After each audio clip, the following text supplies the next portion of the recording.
Hello students, प्यारे बच्चों, class 10th revision period.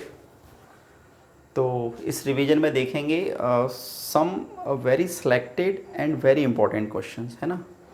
तो एक्सरसाइज 1.1 क्वेश्चन नंबर 1, ये बहुत इंपॉर्टेंट क्वेश्चन है प्यारे बच्चों, आपके फाइनल एग्जाम में ये आता है, इस टाइप का क्वेश्चन आता है। Use Euclid's division algorithm to find the HCF of. प्यारे बच्चों, हमें यूक्लिड डिवीज़न एल्गोरिथम का यूज़ करके क्या निकालना है, एचसीएफ। तो प्यारे बच्चों, पहले तो आपको ये पता होना चाहिए कि यूक्लिड डिवीज़न एल्गोरिथम या यूक्लिड डिवीज़न लेमा होता क्या है ना। यूक्लिड डिवीज़न लेमा होता है प्यारे बच्चों, A equal to B Q plus R, where r is greater than or equal to 0 but less than b। इसका मीनिंग ये होता है कि किसी नंबर a को अगर b से डिवाइड किया जाए, है ना, सिंपली अगर मैं आपको ऐसे बताऊं कि अगर a को b से डिवाइड किया जाए और क्यूशेंट q आए और रिमाइंडर r आए, तो यूक्लिड डिवीजन लेमा से हम इसको क्या लिख देते हैं, a equal to B Q plus are.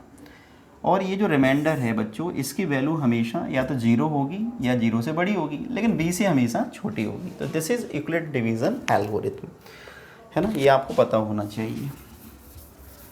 तो अब करते हैं क्वेश्चन। तो देखिए, फर्स्ट क्वेश्चन ले लेते हैं। फर्स्ट क्वेश्चन है 135 एंड 225। प्यारे बच्चों, 225 इज़ ग्रेटर देन 135, है ना। जो 225 है वो 135 से ग्रेटर है। एक काम करते हैं कि सबसे पहले 225 को लॉन्ग डिवीजन मेथड से कंटिन्यूड डिवीजन मेथड से डिवाइड कर लेते हैं, क्योंकि एक्चुअल में जो यूक्लिड डिवीज़न लेमा है या यूक्लिड डिवीज़न जो एल्गोरिथम है वो कंटिन्यूड डिवीज़न मेथड ही है, अंडरस्टूड। तो वन टाइम डिवाइड करेंगे, कितना आएगा 135, तो 5 में से 5 0 एंड 12 में से 3 9, अंडरस्टूड, एंड 1 में से 1 0, 90 हमारा रिमाइंडर आया। अब 90 हमारा क्या बन जाएगा, 90 बन जाएगा हमारा न्यू डिवाइज़र, अंडरस्टूड, और डिवाइडेंड क्या हो जाएगा 135। अगेन डिवाइड करेंगे तो 90 बन जाए 90, तो 5 का 5 एंड 13 में से 9 जाएगा 4। अब ये जो हमारा 45 है, अगेन क्या बन जाएगा, ये न्यू डिवाइज़र, और जो 90 था वो क्या बन जाएगा हमारा डिवाइडेंड। तो 45 2 जा 90, रिमाइंडर कितना आ गया 0। देखिए रिमाइंडर 0 आ गया, इसका मीनिंग हमारी प्रोसीजर यहीं पे फिनिश हो गई। तो इसका मीनिंग ये हुआ कि यूक्लिड डिवीजन लेमा से जब हम इसका एचसीएफ फाइंड आउट करेंगे तो उसमें 1 2 3 केवल 3 स्टेप होंगे, है ना। पहली स्टेप ये होगी, दूसरी ये होगी, और थर्ड स्टेप में finally we have got the answer. तो कैसे करेंगे देखिए, मैं यहाँ पे लिखता हूँ बाय यूक्लिड्स डिवीज़न एल्गोरिथम लिख दीजिए, A equal to B Q plus R, और ये ज़रूर मेंशन कीजिए कि जो रिमाइंडर होता है which is always greater than equal to 0 but always less than B, understood. अब देखिए, जो आपकी पहली स्टेप है, फर्स्ट स्टेप में डिवाइडेंड क्या था 225, डिवाइजर क्या था 135, क्यूशेंट कितना था 1, रिमाइंडर कितना था 90। ये पहली स्टेप। अब आप मुझे एक बात बताओ, क्या रिमाइंडर 0 आया, नहीं आया, तो आप यहाँ पे क्या लिखेंगे, आप लिखेंगे since remainder is not equal to 0। तो रिमाइंडर जब इक्वल टू 0 नहीं आया, इसका मतलब ये हुआ कि इसके बाद में अब ये जो प्रोसीजर है वो फर्दर आगे बढ़ जाएगी। अब क्या करें, नेक्स्ट स्टेप में डिवाइडेंड क्या बन गया 135, अंडरस्टूड, और डिवाइजर क्या बना 90, क्यूशेंट 1, रिमाइंडर 45। चलिए अगेन चेक करो, बताइए रिमाइंडर 0 आया क्या, नहीं आया, क्योंकि रिमाइंडर 45 आया है। तो आप अगेन क्या लिखोगे, since remainder is not equal to 0।